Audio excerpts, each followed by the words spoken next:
آپ کہیں گے عورتوں کو اگر ہم گھر میں بٹھائیں تو ہماری اکانومی سفر کرے گی، آدھی ہماری جو ہے لیبر وہ کام نہیں کرے گی۔ میں نے کہا where there's a will there's a way۔ Cottage industry کا انتظام کرو، نمبر 1، گھروں میں بیٹھ کر کام کریں۔ دوسری جنگ عظیم کے دوران ایک بڑا علاقہ تھا دلی میں جس کا ہر گھر کارخانہ بنا ہوا تھا، کرخندار، یہ ایک قوم کا نام پڑ گیا، کرخندار۔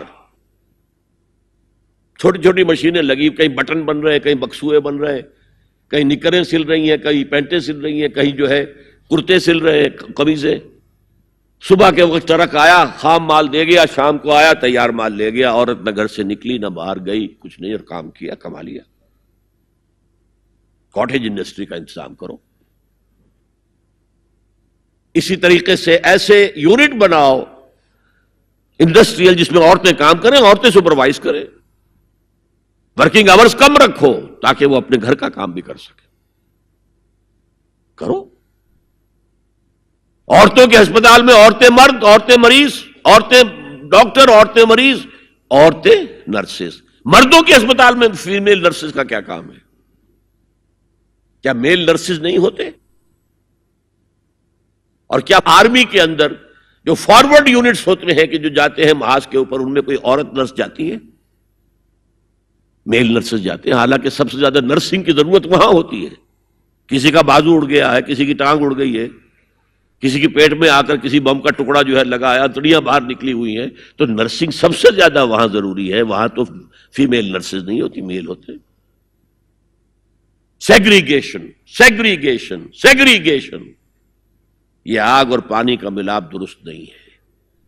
تو سب سے بڑا پردہ تو یہ ہے۔ دوسرا پردہ، دوسرا قلعہ، گھر کی چار دیواری۔ وَقَرْنَ فِي بُيُوتِكُنَّ وَلَا تَبَرَّجْنَ تَبَرُّجَ الْجَاهِلِيَّةِ الْأُولَىٰ۔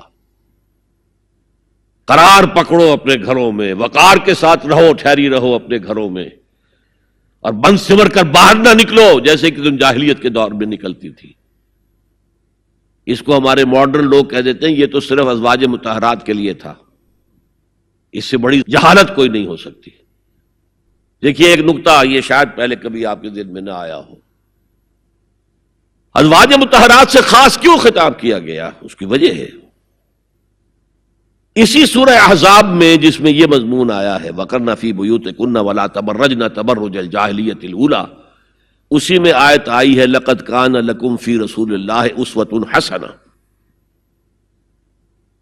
مسلمانوں تمہارے لیے اللہ کے رسول کی شخصیت کے اندر ایک نہایت عمدہ نمونہ ہے، اور یہ معجزہ ہے، مردوں کی ہر حیثیت کے لیے اسوہ ہے محمد صلی اللہ علیہ وسلم۔ امام کے لیے آپ کا اسوہ ہے کہ نہیں؟ مسجد نبوی کے امام تھے کہ نہیں؟ مبلغ کے لیے ہے کہ نہیں؟ سب سے بڑا کام تو آپ کا تبلیغی تھا۔ مزکی اور مربی کے لیے ہے کہ نہیں؟ باپ کے لیے ہے یا نہیں؟ شوہر کے لیے ہے یا نہیں؟ سپہ سالار کے لیے ہے یا نہیں؟ قاضی القضات کے لیے ہے یا نہیں؟ مرد کی ہر حیثیت کے لیے اسوہ ہے۔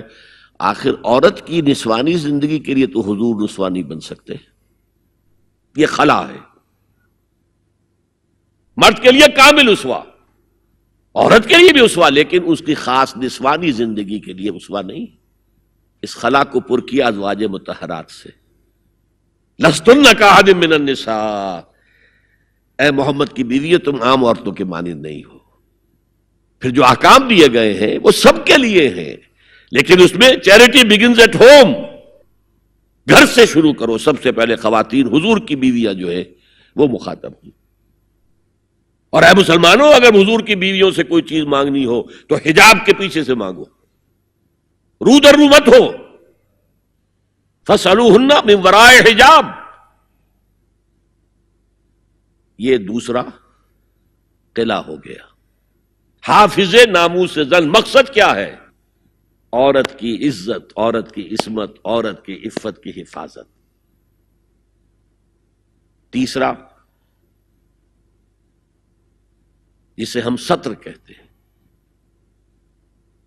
عورت گھر میں بھی ہے، گھر میں ہے، اور وہاں صرف محرم آئیں گے، نامحرم نہیں آئیں گے.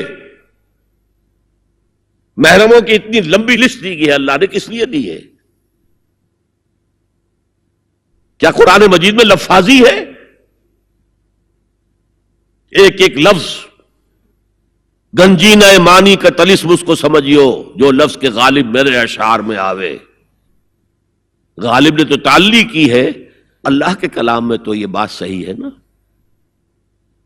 گھر کے اندر نامحرم نہیں آئے گا. گھر میں اگر وہی ایک بیٹی تھی جو آپ نے اپنے داماد کو دے دی ہے اور کوئی اور بیٹی نہیں ہے تو داماد گھر میں آ سکتا ہے ورنہ نہیں آ سکتا. سالی سے اس کا پردہ ہے، دیور سے بھابھی کا پردہ ہے، چچا زاد بھائی بہنوں کا پردہ ہے. چچا سے پردہ نہیں ہے، ماموں سے پردہ نہیں ہے، چچا زاد پردہ ہے، ماموں زاد پردہ ہے، خالہ زاد پردہ ہے، پھوپھی زاد پردہ ہے.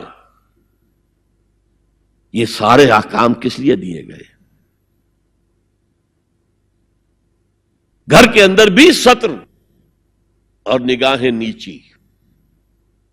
مولانا حمید الدین فراہی نے ایک نقطہ بیان کیا کہ سورہ احزاب میں جو پردے کا بیان ہے وہ ہے گھر سے باہر کا پردہ. جب اے نبی کہہ دیجئے قل لازواجک و بناتک و نساء المؤمنین یدنین علیہن من جلابیبہن. جلباب کہتے تھے ایک بڑی چادر. کوئی عربوں کی تہذیب میں موجود تھی دو چیزیں. گھر میں ان کے ایک دوپٹہ ہوتا تھا جسے خمار کہتے تھے. خمار، خمرہن کا لفظ آیا ہے سورہ نور کے اندر. گھر سے باہر نکلتی ہوئی وہ اپنا پورا وجود ایک چادر میں لپیٹ لیتی تھی لیکن چہرے کا پردہ نہیں تھا.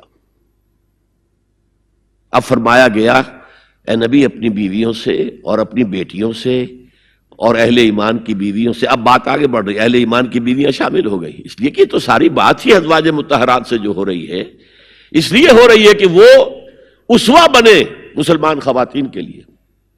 ان سے کہہ دیجئے وہ اپنی چادروں کے پلو لٹکا لیا کریں. یہ جو گھونگھٹ کا تصور بعد میں ہوا ہے یہ ہے تیسرا پردہ. ستر کی حد تک ہے ستر آپ نے، اور اس میں بھی کیسے کیسے احکام دیے گئے. لباس وہ پہنو جو ڈھیلا ہو، تنگ نہ ہو، ٹائٹ نہ ہو،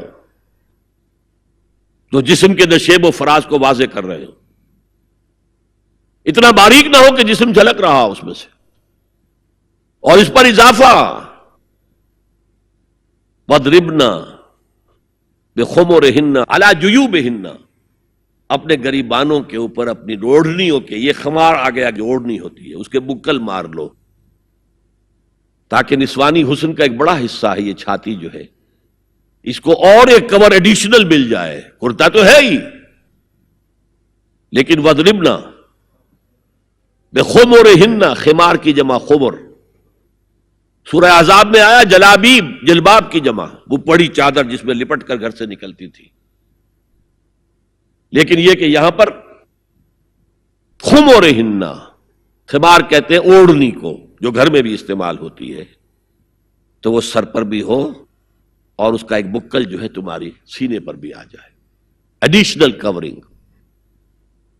اس کے باوجود بھی نگاہیں نیچی رکھو.